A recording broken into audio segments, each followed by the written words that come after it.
जब किसी जीव का इसी जन्म में कल्याण होने का भगवान निश्चय कर लेते हैं, अब इसका कल्याण होना चाहिए, बहुत भटक लिया तो कहते हैं भवापवर्गो भ्रमतो यदा भवेत् जनस्य तर्ह्यच्युत सत्समागमः सत्संगमो यर्हि तदैव सद्गतौ परावरे से त्वयि जायते मतिः। ये भगवत कृपा का स्वरूप है कि हमारा अंतिम जन्म है। क्या?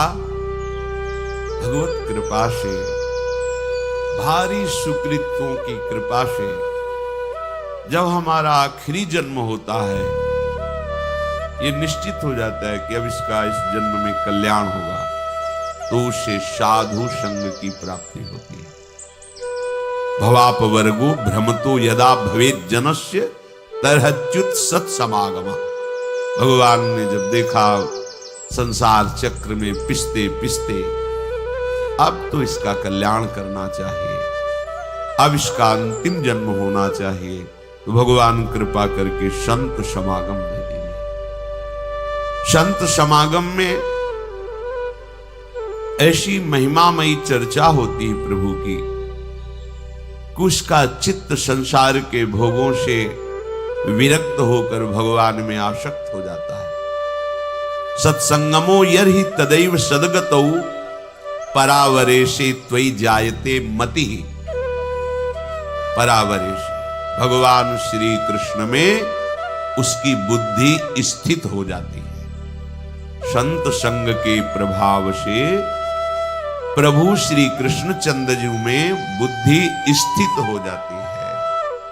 अभी हमारी बुद्धि भोगों में सुख, शरीर में सुख, शरीर संबंधियों में सुख, गलत निश्चय किए हुए है, और जहां संत समागम मिला तो समझना चाहिए हमारा आखिरी जन्म है और संत समागम का फल है। संत संगमो यही तदैव सद्गतौ, उसकी परम सद्गति निश्चित हो जाती है जब साधु संग मिलता है। क्या परम गति? परावरेशो त्वयि जायते मतिः। जो परम ईश्वर हैं प्रभु श्री कृष्णचंद्र जी, उनके चरणों में रति हो जाती है।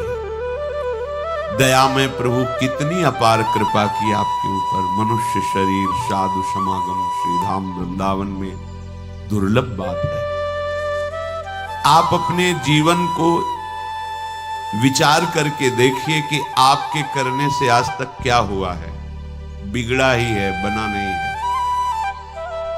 ये इसलिए विचार कीजिए कि आप अहंकार रहित होकर प्रभु की कृपा का आश्रय लेकर हृदय से प्रभु के चरणों का सहारा ले लीजिए, बच जाओगे, दुख से बच जाओगे। कोई तुम्हारा मित्र नहीं है, यहां कोई तुम्हें सहयोग देने वाला नहीं। मान लीजिए आप लोग भ्रमित हैं, इसलिए आपको लगता है आपके कोई दोस्त हैं, कोई आपके सहयोगी हैं, कोई आपके संरक्षक हैं। बिल्कुल नहीं। बाहरी सब कुछ हो सकता है, आंतरिक रक्षा करने वाला केवल श्री कृष्ण है, दूसरा नहीं है।